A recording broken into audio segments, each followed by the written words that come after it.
Good morning student. आज हम कक्षा 7 की पाठ्य पुस्तक वसन भाग 2 से पाठ 3 हिमालय की बेटियां पढ़ने जा रहे हैं, जिसके लेखक है नागार्जुन। पाठ को शुरू करने से पहले हम पाठ के विषय में थोड़ा जान लें। जैसे कि पाठ का शीर्षक है हिमालय की बेटियां। लेखक ने इसमें हिमालय की बेटियों के बारे में बात कर रहे हैं। अगर हम देखें तो हिमालय एक पर्वत है और उसकी बेटियां थोड़ा सा समझ में नहीं आता। यहाँ पर लेखक ने हिमालय पर्वत को एक पिता के रूप में दर्शाया है और नदियों को उनकी बेटियों के रूप में प्रस्तुत किया गया है। प्रस्तुत पाठ में लेखक ने हिमालय पर्वत एवं उनकी बेटियां यानी नदियों का मानवीकरण किया गया है। आइए देखें लेखक क्या कहने जा रहे हैं। अभी तक मैंने उन्हें दूर से देखा था। बड़ी गंभीर, शांत, अपने आप में खोई हुई लगती थी। सम्राट महिला की भांति वे प्रतीत होती थी। उनके प्रति मेरे दिल में आदर और श्रद्धा के भाव थे। माँ और दादी, मौसी और मामी की गोद की तरह उनकी धारा में डुबकियाँ लगाया करता था। लेखक जब दूर से हिमालय की गोदी से निकलती नदियों को देखता था तो वे उसे बहुत सुंदर प्रतीत होती थी। उनका स्वरूप एकदम गंभीर, शांत और अपने आप में मस्त दिखाई देता था। वे सम्राट मतलब वे एक शिष्ट महिला की भांति दिखती थी। लेखक के मन में उनके प्रति बहुत आदर और श्रद्धा का भाव था। जब वह उनमें डुबकियाँ लगाते हैं तो उन्हें ऐसा प्रतीत होता है जैसे वह माँ, दादी, मौसी या मामी की गोद में खेल रहा है। अर्थात नदियों के साथ लेखक की आत्मीय भावना जुड़ी थी। परंतु इस बार जब मैं हिमालय के कंधे पर चढ़ा तो वे कुछ और रूप में सामने थी। मैं हैरान था कि यही दुबली पतली गंगा, यही यमुना, यही सतलज समतल मैदानों में उतरकर विशाल कैसे हो जाती है। इनका उछलना और कूदना, खिलखिलाकर लगातार हंसते जाना, इनकी यह भावभंगी, इनका यह उल्लास कहाँ गायब हो जाता है मैदान में जाकर।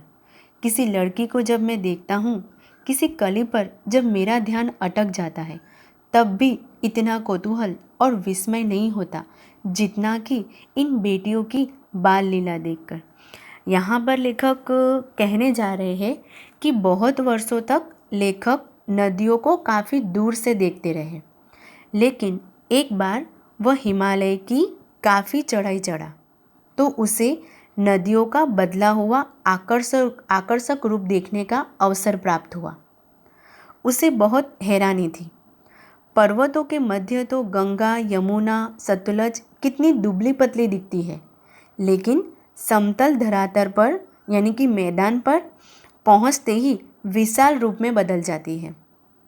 इनका उछलना, कूदना, खिलखिलाना, भावभंगिमाएं बनाना और उल्लास सब समाप्त हो जाता है। अर्थात जब नदियाँ पहाड़ों से निकलती है तो जल की धाराओं के रूप में तेजी से बहकर वो खूब शोर करके अनेक स्वरूप बदलकर परिपूर्ण उत्साह से आगे बढ़ती है। अलहट बाला की भांति प्रतीत होती है, लेकिन मैदानों में आते ही विशाल और शांत रूप में बहने लगती है। लेखक को लगता है कि कोई सुंदर कन्या या कली भी इतना आकर्षित नहीं करती जितना ये हिमालय की बेटियां करती हैं। कहाँ ये भागी जा रही है? वह कौन लक्ष्य है जिसने इन्हें बेचैन कर रखा है? अपने महान पिता का विराट प्रेम पाकर भी अगर इनका हृदय अतृप्त ही है तो वो कौन होगा जो इनकी प्यास मिटा सकेगा? बर्फ जली नंगी पहाड़ियाँ, छोटे छोटे पौधों से भरी घाटियाँ, बंधुर आदित्यकाय, सरसब्ज उपत्यकाएं, ऐसा है इनका लीला निकेतन। खेलते खेलते जब ये ज़रा दूर निकल जाती है तो देवदार, चीड़, सरो, चिनार, सफ़ेदा, केल के जंगलों में पहुंचकर शायद इन्हें बीती बातें याद करने का मौका मिल जाता होगा। कौन जाने बुढ़ा हिमालय अपनी इन नटखट बेटियों के लिए कितना सिर धुनता होगा। बड़ी बड़ी चोटियों से जाकर पूछिए तो उत्तर में विराट मौन के सिवाय उनके पास और रखा ही क्या है। यहाँ पर लेखक कहते हैं कि लेखक को यह समझ नहीं आता कि निरंतर शांत स्वरूप में आगे बढ़ती नदियों का लक्ष्य क्या है। ये किसे मिलने की चाह में आगे की ओर बढ़ती जा रही है। अपार प्रेम करने वाले पिता हिमालय को छोड़कर ये किसका प्रेम पाना चाहती है। जिस प्रकार बेटियां ससुराल जाने के समय मायके की हर चीज़ जिससे वे प्रेम करती है खुशी खुशी छोड़ जाती है, उसी प्रकार ये हिमालय की बेटियां भी बर्फ से ढकी पहाड़ियाँ, पौधों से भरपूर घाटियाँ, गहरी गुफाएं, हरी भरी घाटियाँ सब कुछ छोड़कर समुद्र की ओर बढ़ जाती है।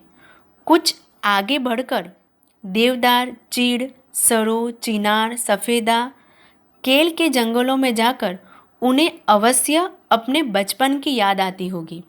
जैसे घर का बड़ा बूढ़ा अपनी संतान की फिक्र करता है, उसी तरह हिमालय भी अपनी बेटियों के लिए चिंतित होता होगा। नदियों के चले जाने के बाद पूरे उत्तर में निस्तब्धता छा जाती है। सिंधु और ब्रह्मपुत्र ये दो ऐसे नाम हैं जिनके सुनते ही रावी, सतलज, व्यास, चनाब, झेलम, काबुल, कपिसा, गंगा, यमुना, सरयू, गंडक, कोसी आदि हिमालय की छोटी बड़ी सभी बेटियां आँखों के सामने नाचने लगती हैं। वास्तव में सिंधु और ब्रह्मपुत्र स्वयं कुछ नहीं है। दयालु हिमालय के पिघले हुए दिल की एक एक बूंद न जाने कब से इकट्ठा होकर इन दो महानदों के रूप में समुद्र की ओर प्रवाहित होती रहती है।